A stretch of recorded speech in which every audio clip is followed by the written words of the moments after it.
Well, the city isn't what it used to be. It'll never come back to what it used to be. And they would look at the empty Hotel Syracuse. We have a building that is sitting idle, it's in decay. If something isn't done now, in the next year or so, then there's going to be a demolition. The ceilings were falling down.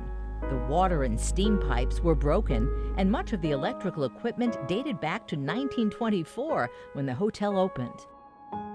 There have been other owners, but a new developer wants to buy the Hotel Syracuse. As long as the Hotel Syracuse is still standing, there's still hope. A new plan to reopen the Hotel Syracuse is gaining momentum. Is this the one that will get the job done? Downtown Syracuse is beginning to come back.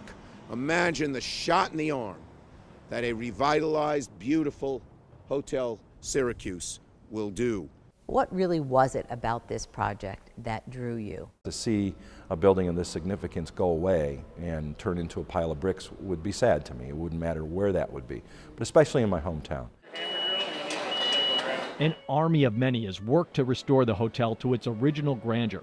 Restore the hotel back to 1924. It was the right time to walk in. We had the right resources. We had the right team members that wanted to get it done and had a passion for it. This is actually a mock-up panel by the artisan of what all the columns will look like after they refinish. Nothing been of this scale done in Syracuse before.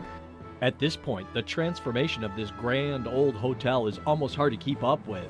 The latest addition back today, these spectacular chandeliers that decorate many areas of this hotel, including the lobby. The reception desk also looks just like it did when the hotel opened. Painted in 1949, the giant mural above the registration desk was for years covered up by mirrors. But no longer. This amazing piece of art is being restored, starting with stripping the finish meant to protect it, which darkened over the decades. I figured out I have to clean up that varnish and find what is under, yeah.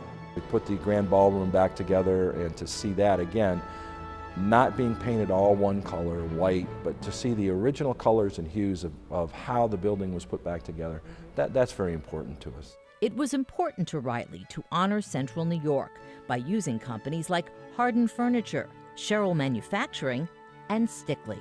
They built or refinished most of the wood furniture and fixtures in the hotel, including these original doors to the rooms.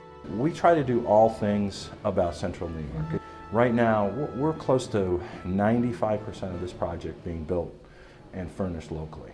The work will continue here night and day until opening on July 4th weekend. This is a great example of what a community can do if they pool their resources and their talents together to get something done. With all the pageantry befitting an iconic piece of Syracuse history, the legendary Hotel Syracuse is beginning a new era. Now, officially the Marriott Syracuse Downtown. Having a Marriott brand on this is truly a big deal for downtown, the city, and for the longevity of this hotel. Features not seen in decades now on full display. The historical elegance combined with contemporary luxuries like you find in the 11 Waters restaurant. Just off the restaurant, the old hotel barbershop, reimagined as a modern-day bar. A night out at Shaughnessy's will be a step onto history. I mean, I did watch basketball games back in the day on this court. The floor, the same hardwood used by the Syracuse Nationals NBA team. It's bolted together or put back together, very similar to the way it was originally in the War Memorial.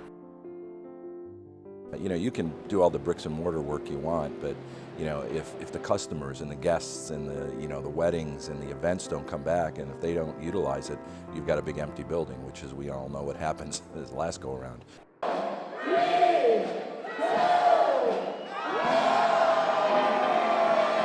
The hotel bringing back traditions like New Year's Eve. The biggest thing about this building and what we did was to create new memories, and we're doing that. We're doing that tonight with a whole new generation of people.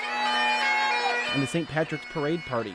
It's marvelous. It's like stepping back in time. I can remember it way back when it was that beautiful, and it's back.